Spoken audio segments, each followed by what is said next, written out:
Bismillahirrahmanirrahim. Assalamualaikum warahmatullahi wabarakatuh. Araftu Rabbi bi Rabbi. Hanya Allah yang mengenal Allah. Dengan apa Allah dikenal atau mengenal Allah, atau bagaimana cara kita makrifat kepada Allah Subhanahu wa taala? Ayat yang pertama kali diturunkan kepada Nabi Muhammad sallallahu alaihi wasallam melalui malaikat Jibril adalah ayat yang berbunyi Iqra.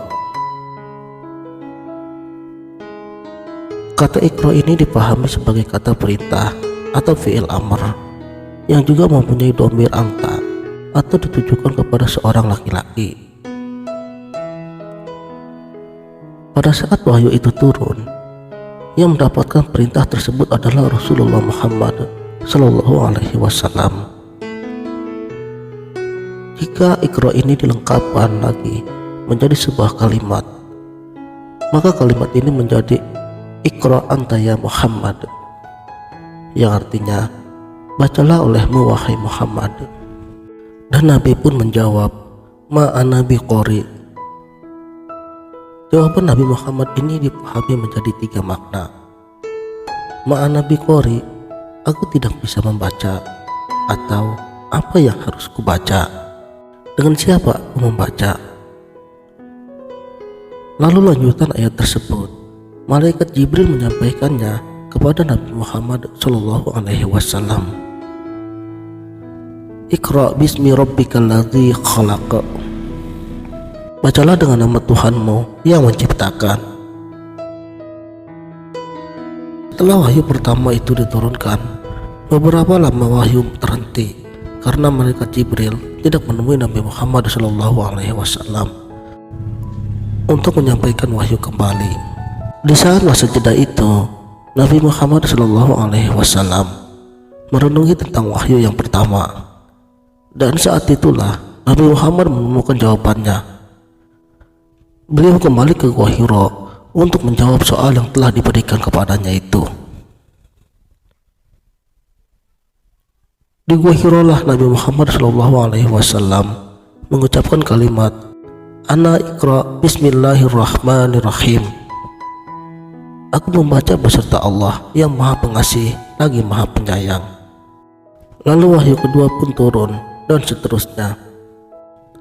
Maka dari lanjutan ayat tersebut dapat dipahami arti dari ma ana biqori secara makna ialah dengan Allah Muhammad membaca.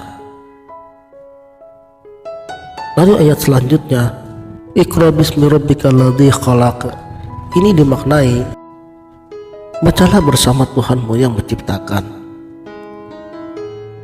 Lalu Nabi Muhammad sallallahu alaihi wasallam berkata kepada istrinya Khadijah, Araftu Rabbi bi Rabbi. Aku mengenal Tuhanku dengan Tuhanku. Dari uraian tersebut dapat diperjelas dengan apa kita dapat mengenal kepada Tuhan. Yang dimaksud dengan kalimat Araftu Rabbi bi Rabbi, aku mengenal Tuhan dengan Tuhanku, dapat dimengerti bahwa mengenal Tuhan dengan Tuhan, fahamnya dengan Tuhan itu sendiri, memperkenalkan dirinya kepada makhluknya. Tanpa pengetahuan yang diberikan Tuhan kepada makhluknya, makhluk tidak akan mungkin dapat mengenal kepada Tuhannya. Jika hanya mengandalkan kemampuan yang ada pada diri si makhluk tersebut.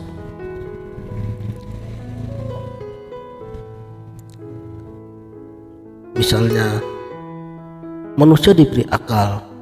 Bila akal manusia dipakai untuk mengenal Tuhan, maka akal manusia akan mengalami kesulitan di dalam mengenal kepada Tuhannya. Karena kemampuan akal yang sangat terbatas, yaitu terbatas pada kemampuan alat yang ia miliki, yaitu panca indera. Akal hanya akan mengenal sesuatu yang bisa dicapai oleh panca indera, sementara Tuhan tidak bisa dijangkau oleh panca indera.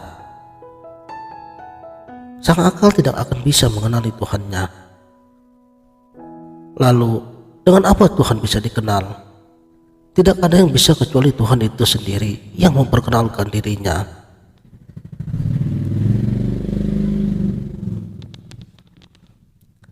Saudaraku, janganlah takut belajar ilmu makrifatullah. Di dalam ilmu tasawuf atau ilmu kesufian, tugas kita hanya ingin mengenal Allah, yaitu mengenal Allah yang sebenar-benarnya kenal. Selebihnya, Allah yang akan mengenalkan dirinya sendiri. Karena kenikmatan ibadah ada pada makrifatullah. Firman Allah, "Innallaha ala kulli syai'in qadir." Wallahu a'lamu bishawab. Sekianlah, semoga bermanfaat. Wassalamualaikum warahmatullahi wabarakatuh.